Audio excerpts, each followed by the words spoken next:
राम वाले हरीश पिंड के अंश से ही पैदाइश और बचपन से ही राम का अनुगामी उस लक्ष्मण ने दशरथ जैसे पिता का त्याग किया, सुमित्रा जैसे माता का त्याग किया, उर्मिला जैसे पतिव्रता नारी का त्याग किया, अवध का राज सोम त्यागा, राम जी के पीछे चल दिया सेवा में। उसका वनवास नहीं था, लक्ष्मण का वनवास नहीं था, वनवास तो राम का, लेकिन वो सब त्याग करते हुए चल दिया। एक राजकुमार राजमहल का जब खाऊ राम जी का भरत जी लेकर चले आए तो उसने अपनी खाऊ भी छोड़ दी पहनना और नंगे पांव ठाड़ पहाड़ नदी नाला पार करते हुए अयोध्या से लंका पहुंचा, अयोध्या से रामेश्वरम पहुंचा। उसके त्याग को देखिए, उस लक्ष्मण को राम का आदेश काटने का ग्रंथ भी मिला जिससे सीता हरण हुआ। उस लक्ष्मण को शक्ति बाण की पीड़ा झेलनी पड़ी, महाराष्ट्र में पीड़ा। उस लक्ष्मण को रावण के यहाँ बलि का बकरा जैसे बनना पड़ा, उस रक्षा एक मुश्किल होगा। ऐसा लक्ष्मण, ऐसा समर्पित, ऐसा कष्ट सहने वाला, ऐसा समर्पित प्रयागत लक्ष्मण जब रामचंद्र जी लंका पर विजय प्राप्त करके वापस आ रहे हैं, राज्याभिषेक हो रहा है। राज्याभिषेक के बाद एक दिन है आम के बागीचे में बड़े प्रसन्न मुद्रा में बैठे थे, बड़े प्रसन्न मुद्रा में बैठे थे। प्रसन्न मुद्रा की छुट्टी कर दूं कि ये जो है लेकर बेचारे खड़े हैं, मशीन लगा नहीं खाली हो गए बोले तो बड़े प्रसन्न मुद्रा। जब लक्ष्मण ने देखा कि प्रभु लेने के बड़े प्रसन्न मुद्रा में बैठे, तब साहस हुआ, हाथ जोड़कर कह रहे हैं लक्ष्मण, हे जानमूर्ते, हे रमापते, मैं उस ज्ञान का अभिलाषी हूँ, मुझे वह ज्ञान मिलता जिससे जीव बहुत हालत से पार हो जाता है। मैं अज्ञान में कारण भर रहा हूँ, प्रभु मुझे वह ज्ञान मिलता कि मैं बहुत हालत से पार हो जाता। लक्ष्मण राम से प्रार्थना किए। आप अध्यात्म रामायण उत्तरकांड में देख लीजिए, श्री राम जी का बुकलेट है, गीता पर से ले लीजिए, यह वही प्रकरण है। राम ने जो लक्ष्मण को उपदेश दिया है वो श्री राम गीता है। राम जी ने जो हनुमान को तत्व ज्ञान दिया है वो श्री राम हृदय बुकलेट मिल जाएगी गीता पर से। बोले परमेश्वर की वह लक्ष्मण जो राम के लिए इतना त्याग किया, जो राम के लिए इतना कष्ट सहन किया, जो राम का पूर्णतया अनुगामी सेवक रहा, आगे 13 वर्ष पर निज नारी भोजन कर गई, सोया नहीं, कुछ खाया नहीं, यानी नारी रहते हुए एक बार चिंतन नहीं किया, यह सेवा का ध्यान था।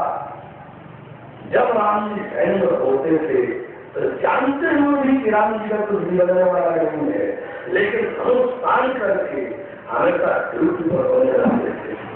एक मिनट भी किसने कभी सोया नहीं। ऐसा त्यागी लक्ष्मण जब ज्ञान मांग रहा है राम जी से, राम जी कह रहे हैं कि लक्ष्मण पहले संपूर्ण कर्मों को शास्त्रविहित जो कर्म है, शास्त्र सम्मत जो कर्म है, पहले उन सभी कर्मों को तुम त्यागो, सभी कर्मों को त्याग दो। आपका प्रदर्शित सदगुरु खोज, उन सदगुरु के शरण में जाकर पहले समर्पण जब तू शरणागत हो जाएगा तब वो तेरे को उस ज्ञान का उपदेश करेगा। क्या लक्ष्मण जी समर्पित शरणागत नहीं थे, सेवा में नहीं थे? आप समर्पित शरणागत हो गए तो उस ज्ञान के लेकर मैं चलूं, आपके अनुसार मैं चमत्कार दिखाने लगूं? पहले आप अपने को सोचिए तो कौन कि आप हैं कौन कि मैं आपके अनुसार चलूं? आप जैसे कि आपने कहा कि भगवान आपने भगवान आपने जैसे कि आपने उल्लेख किया था कि मैं स्वयं ईश्वर हूँ, इसमें अभी बात आएगी। आप जो है पहले इस वीडियो कैमरा में पहले हम बोल रहे हैं, इस 29 वर्ष के रिकॉर्ड में कोई बता दे कि समूह से निकला हो मैं भगवान हूँ। एक ज्ञानी भी नहीं कर सकता। आप लोग ऐसे क्यों करते हैं? जैसे कि कृष्ण अवतारों ने कहा था कि मुझे अपने जैसा बना दीजिए, तब आपने कहा था कि भगवान क्या भगवान बना सकता है, डॉक्टर बना सकता है, मुख्यमंत्री बना सकता है, भगवान को नहीं बना सकता। भगवान वाली बात है तो मैं यही कहना चाहता हूँ कि आप प्रभु के रूप में हैं हमारे सामने, तो जीत का हमें एहसास तो हो, आप प्रभु हैं। बोलू हाँ जी, बोले परमेश्वर की और तो लगाइएगा कहीं तो भगवान हो ही जाएगा जो होगा। तो मैं काम कर रहा हूँ, ये किसने आज तक सुना कि तुम से कि मैं भगवान हूँ? और तुम्हें सही होगा तो होगा नहीं, तब तो ज्ञान को जवाब देता है क्या? लेकिन अब रही चीजें कि मैं भगवान हूँ, इसी से मैंने कहा ही नहीं। इसलिए आप कहें कि भगवान जी हैं, इसलिए मेरे को झलक दिखाई। हमको गर्व पड़ेगा आपको आप पकड़ाने का तो झलक दिखा दूंगा, मुझे डरने क्या है? आपको गर्व हो तो समर्पण भाव करके याद देखिए और मैं सोचता विराट झलक देखिए, विराट देखिए। वही गीता वाला अध्याय 10 अध्याय 13 का 9वां 10वां श्लोक आप लोगों के लिए है, पूरा कर दीजिए। 11वां 12वां 13वां श्लोक मेरे लिए है, मैं पूरा करा दे रहा हूँ। विराट दर्शन है अध्याय 13 का श्लोक 9 10 आप लोगों के लिए, आप लोग पूरा कर दीजिए।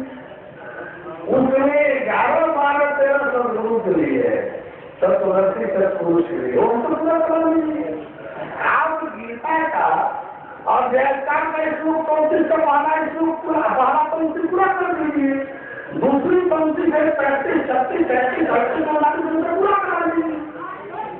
लेकिन जब तक अध्याय 34 श्लोक 34 का पहली पंक्ति पूरा नहीं करेंगे नहीं, उसके बाद से अध्याय 13 का श्लोक 9 10 पूरा नहीं करेंगे, मैं 11 आपके सामने कैसे पता करूंगा?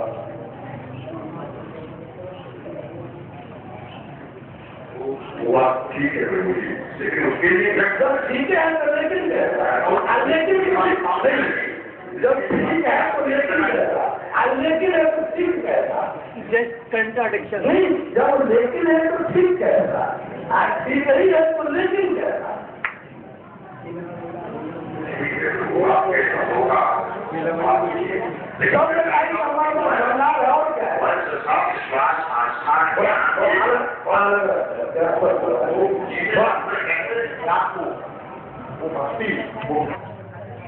दूसरा में जो है अल्लाह ताला से आमने सामने प्रत्यक्ष बात किया था, प्रत्यक्ष बात किया था।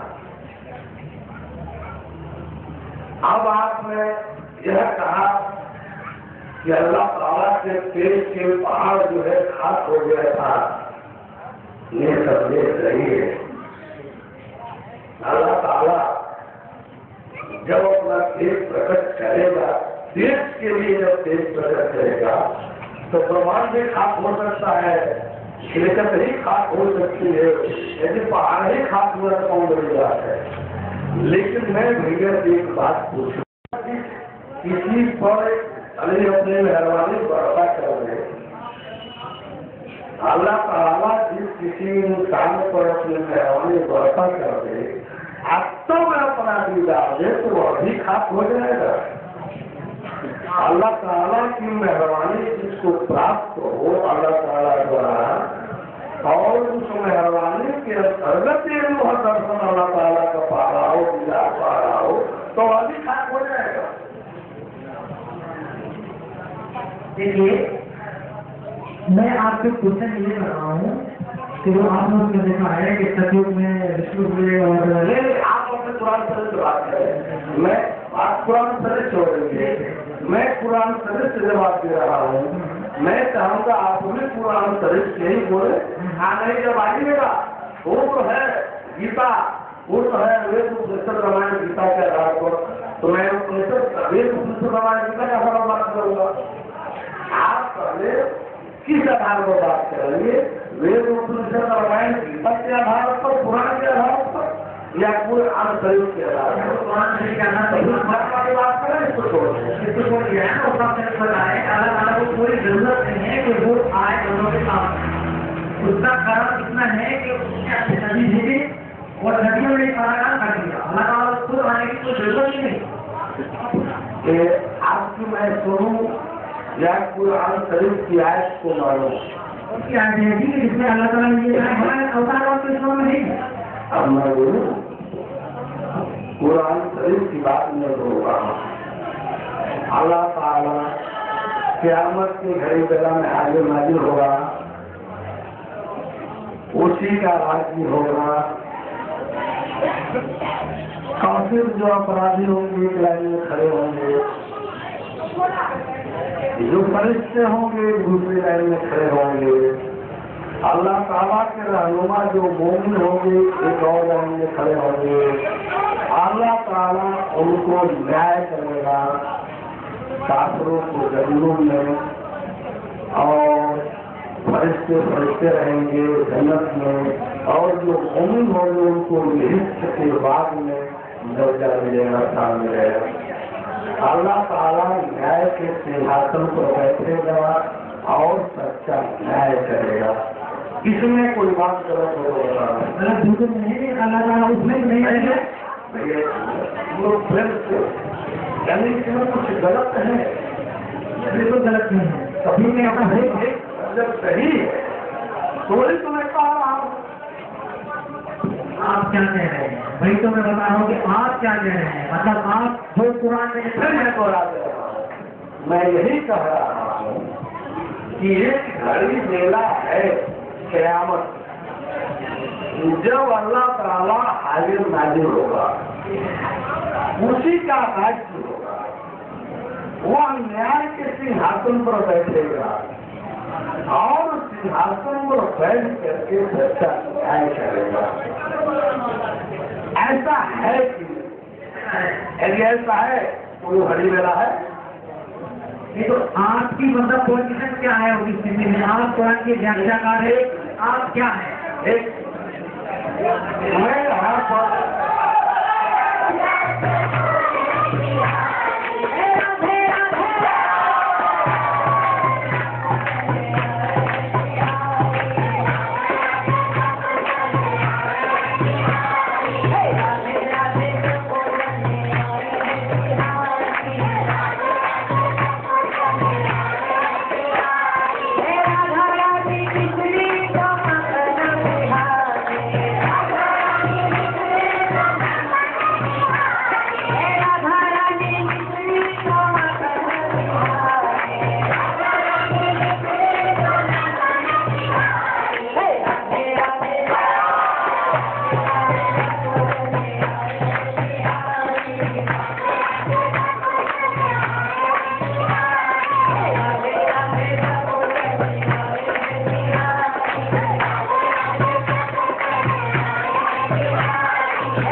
जी जिसको राम जपते हैं, श्याम जपते हैं और विष्णु भगवान भी जपते हैं, वो नाम कौन सा है जिसका ध्यान भगवान लोग करते हैं?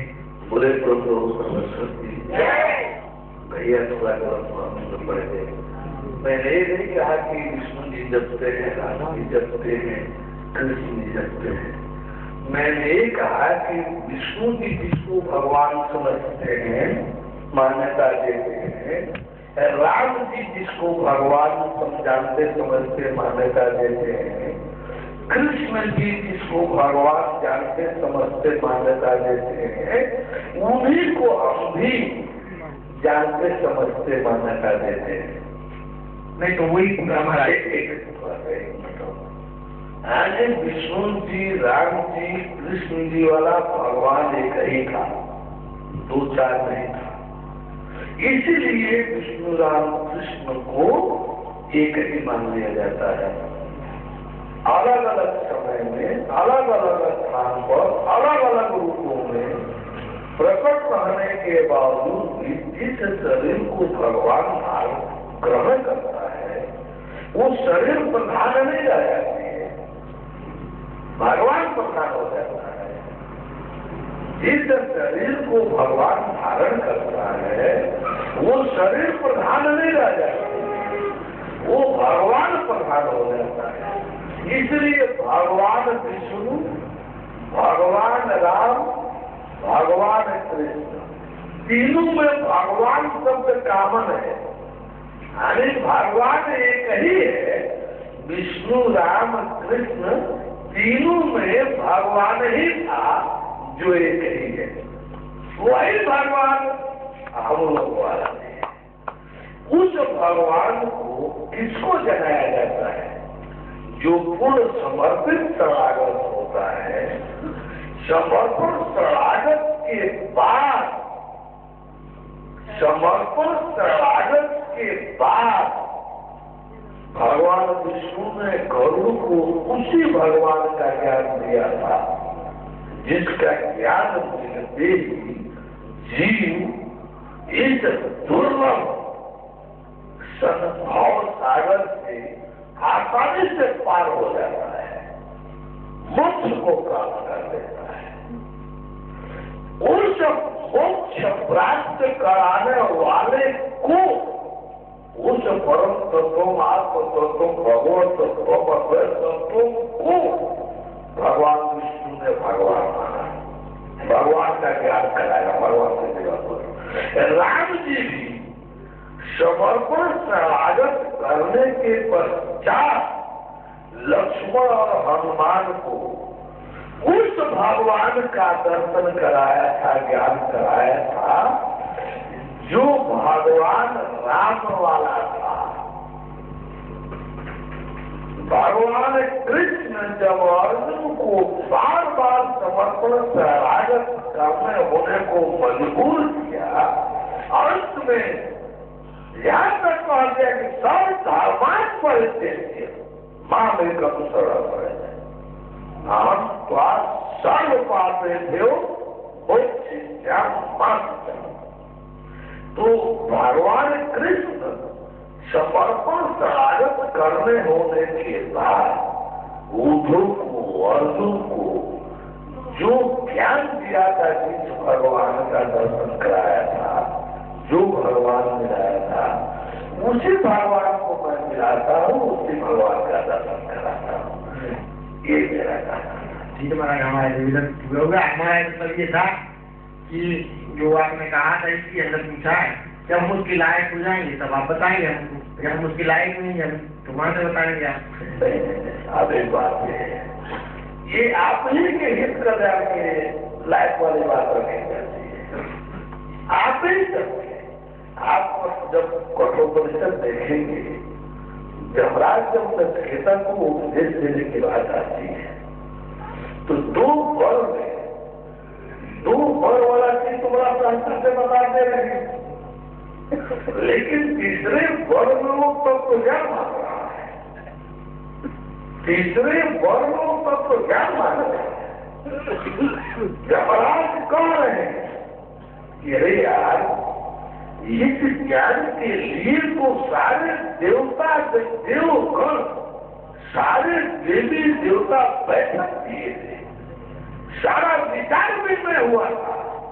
सारे विचार विनिमय के बावजूद भी कोई भी देवी देवता इस तत्व का ज्ञान नहीं जा सका।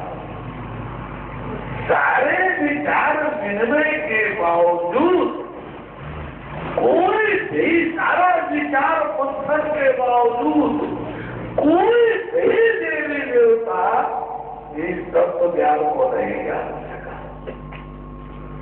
तो ये ज्ञान थोड़ा सा विकल्प रही है, उसमें दिखा उनके बगैर पात्रता परीक्षण किए इस ज्ञान को किसी को न बताया जाए। भगवान राम जब हनुमान जी को ज्ञान दे दिए तो कहते हैं हनुमान से कि हनुमान, कोई इंद्र लोक की संपदा से भी बड़ी संपदा तेरे को दे और मेरे भक्ति से हीन हो तो इस तत्व के विषय में उसको कुछ मत बताना। यानी भगवान कृष्ण जब अर्जुन को गीता वाला ज्ञान दे दिया तो लास्ट में वे भी कहते हैं कि अर्जुन, इस ज्ञान को जो मेरे भक्ति से हीन हो, जो मेरे में किसी प्रकार का दोषारोपण कर रहा हो, इस ज्ञान के विषय में कुछ भी उसको मत बताना। वेद मंत्रों में आया है शास्त्रोपनिषद में कि वेदांते परमं गुह्यम्। रामकृष्ण जी ने भी गीता में कहा कि यम परमं गुह्यम्, केवल मेरे भक्त परमं गुह्यम् मम भक्त सभी जानते, केवल मेरे भक्तों में ही इस परम गोपनीय का जिक्र करना है, बाहर किसी में। वेदांत में उपनिषद में भी है, शास्त्रोपनिषद में कि वेदांत परमं गुह्यम्, वेदांत का एक परम गोपनीय विधान है। पूरा कल्पे प्रसून ये आदिम काल से सनातन से चला आ रहा है, इसकी परम गोपनीयता सनातन से चले आ रही है। क्या कह रहे हैं कि उसमें वेदांते परमं गुह्यम् पूरा कल्पे प्रचोदितम् नो अप्रशांताय दातव्यम और शिष्याय और पुत्राय वाक। आगे जो पुत्र न हो, जो शिष्य भी न हो, अथवा जो शांत चित्त भी न हो, उसको इस परम तत्व का ज्ञान नहीं बताया जा सकता। या तो पुत्र हो, नहीं पुत्र है तो शिष्य हो, यदि शिष्य भी नहीं है तो शांत चित्त हो, शांत चित्त हो।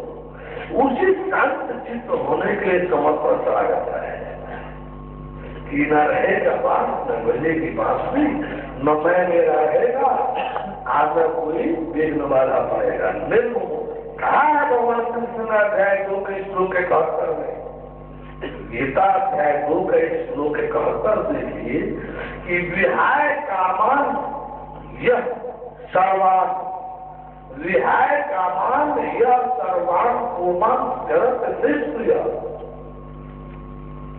निर्ममो निरहंकार निर्ममो निरहंकार सर्वांग मध्य। आप अपने सभी कामनाओं को त्याग कर निष्क्रिय निरपेक्ष होकर भ्रमण करें। मैं निर्मम हूं, मेरा कुछ नहीं, सब परमेश्वर को सुपुर्द कर दे। निरहंकार, जब मेरा समर्पित करेंगे परमेश्वर को तो वह ज्ञान के द्वारा आपके अहंकार को समाप्त करेंगे। तो जब आप निर्भम होंगे, यानी मेरा कुछ नहीं, यानी मैं मेरा कुछ नहीं, तब स्वशांति मध्यम कहते, तब आप जो है उस परम शांति रूप परमेश्वर को प्राप्त होंगे। क्या मैं मनमाना बोल रहा हूं? कहा मैं मनमाना को ठीक रख दिया। आदिम सृष्टि से इस ज्ञान का एक ही फैसला समर्पण था। कहीं दुनिया के किसी ग्रंथ में नहीं मिलेगा कि बगैर समर्पित शरणागत को तत्व ज्ञान दिया जाए। इसलिए पात्रता परीक्षण तत्व ज्ञान में अनिवार्य हो गया किसी ग्रंथ को निकाल कर देते। मेरा कोई यहाँ दुश्मन है क्या? मेरा कोई यहाँ तत्व है क्या? मैं आपको जाने देने के लिए हूँ, न कोई यहाँ मेरे घर परिवार का है, और न मेरा कोई दुश्मन तत्व है, न कोई मित्र है, न तत्व है। पात्रता होगी ज्ञान दे दूंगा, तब थोड़ा कभी पात्रता भी होगी, तब भी कोशिश करूंगा देने के लिए, या थोड़ा प्रयत्न करके पूरा कर दीजिएगा। मैं कोई यार बहाना नहीं बनाऊंगा दर्शन कराने में, ज्ञान देने में। यार बहाना बनाकर मैं क्या पाऊंगा? लेकिन यदि मैं ऐसे ही मन से ही ज्ञान देने लगूं तो कोई गलत काट देगा क्या? ज्ञान की सारा भाषा तो बात बोल ही रहा हूं, कम से कम अभी तो कोई गलत ठहराने वाला किसी बात का तो कोई नहीं आया ना। कोई किसी बात को गलत ठहरा पाया है? बोले तो प्रभु परमेश्वर की ज्ञान भी जब मंच से दूंगा तो कोई हस्ती शक्ति ब्रह्मांड में नहीं कि गलत ठहरा देगी। ज्ञान परम सत्य का देना है। बोले तो प्रभु परमेश्वर की बोले महाराज जी समस्या उत्पन्न हो रही है।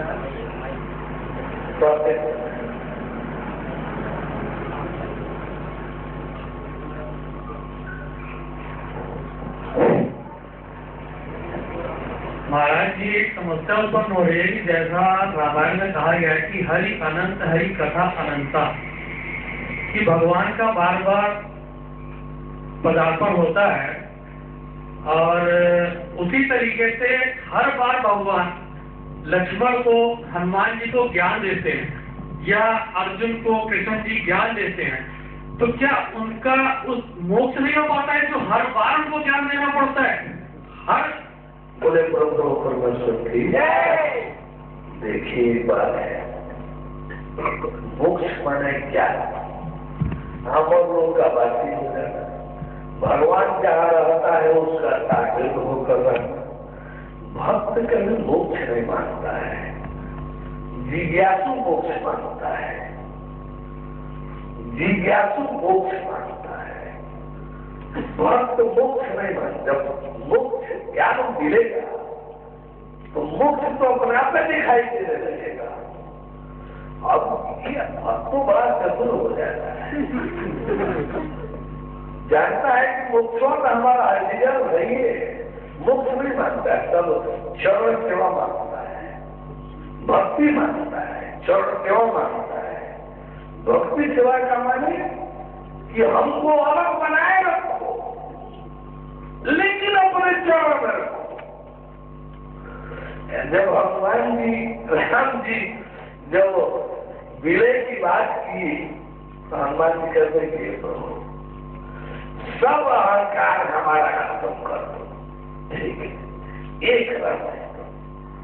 हनुमान जी ने कहा कि प्रभु एक अहंकार हमारा रह, सब एक रह।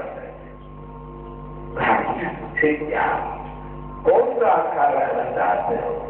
तो कहे बस यही कि आप मेरा स्वामी दिखाई दे और आपका मैं दास हूं, मुझे हरदम दिखाई दे दासो हन, मैं आपका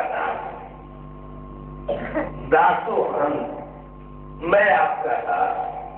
और दास बना रहने के लिए अलग रहना पड़ेगा, नहीं रहना पड़ेगा, लेकिन भगवान के साथ है। और भगवान आएगा भूमंडल पर तो हनुमान नहीं आएगा, जो भगवान के साथ रहने वाला है, जो नीच भक्त सेवक है, तो जहाँ भगवान जाएगा वो नहीं जाएगा। हाँ, जन्म मृत्यु वाला चक्र में वो नहीं पड़ेगा, भगवान के साथ आएगा, भगवान के साथ जाएगा, भगवान के लिए थोड़ा आगे पीछे आएगा, भगवान के हाथ थोड़ा आगे पीछे जाएगा, पूरी से जन्म मृत्यु के चक्कर में नहीं पड़ेगा। वो केवल भगवान के लिए आएगा, भगवान के साथ जाएगा। तो जब भगवान दासों हम अपने को स्वीकार करा लिया है, तो जब जहाँ भगवान नहीं जाएंगे उस भगवान को तुम्हारा कोई न कोई रूप धारण करके रहना होगा, नहीं रहना पड़ेगा।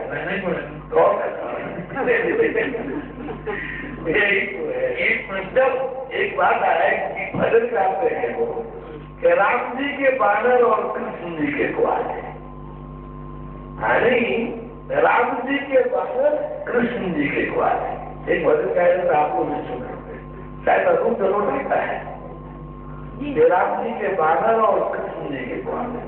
तो हम भी जो दिए हैं पंक्ति अपने होते वही बनकर आए हैं सदानंद वाले।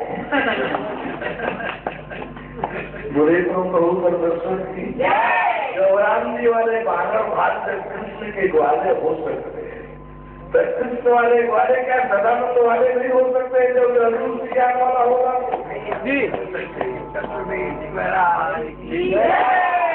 बुरे तो कहू परमेश्वर की। एक प्रश्न और है कि जब सीता जी जाती हैं पार्वती जी के पास, वहाँ पे ये कहा गया है कि पार्वती जी की पूजा करने गई हैं, जबकि सती गौरी जी, तो सती जब हुई नहीं थी तो फिर वो कैसे? नहीं, ये सती के पूर्ण रूप गौरी क्या है?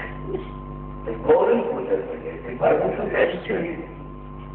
पार्वती तो सती के बाद असल में शक्ति जो है 109वां पार्वती है, 108 बार शंकर जी के से क्या हो करके और नष्ट हुई है, नष्ट हुई है, नष्ट हुई है।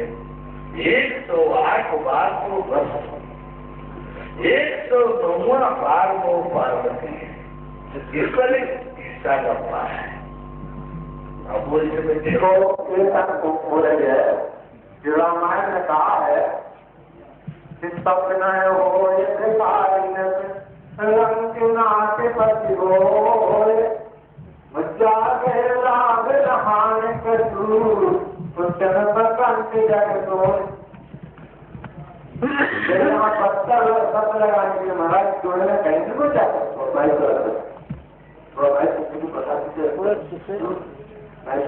जो आपने बस्तर पद लगाया तो बस्तर पद लगाया जोड़ा कहीं गुंजाइश नहीं दिखाई देती। बस्तर पद लगाया के माने जो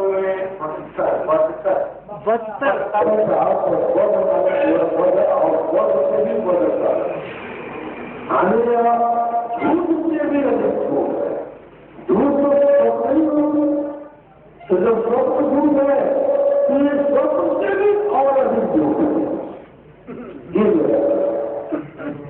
इसलिए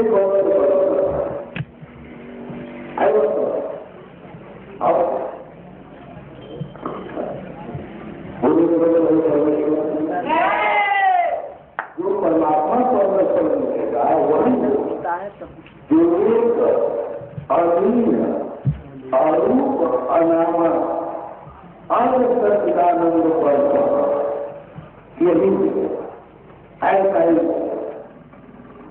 मिलेगा तो देखिएगा यही मिल रहा है। ऐसा ठीक नहीं किया गया सामने देखने को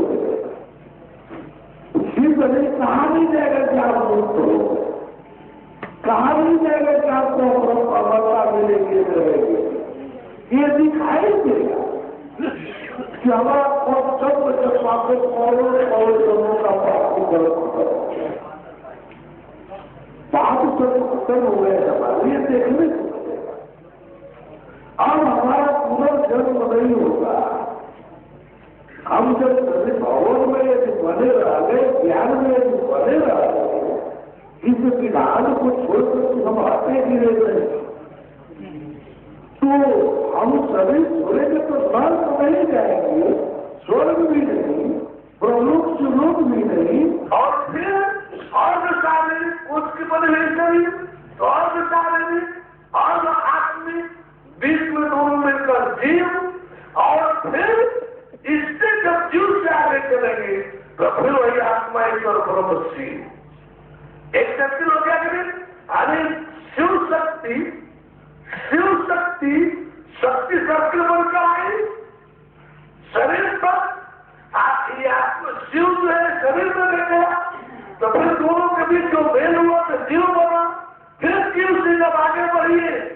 शिव एक चक्र पूरा हुआ, मैंने ये सृष्टि चक्र है।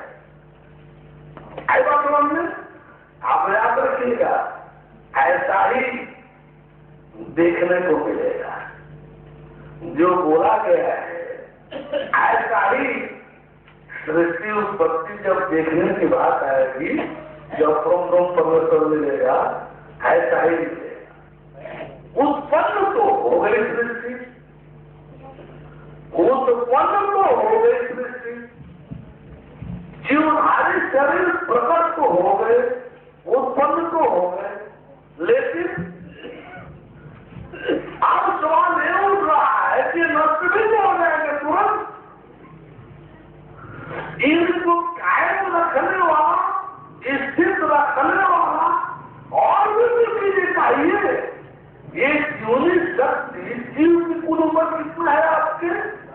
4 आपके जीव की उम्र कुल कितना है? 4।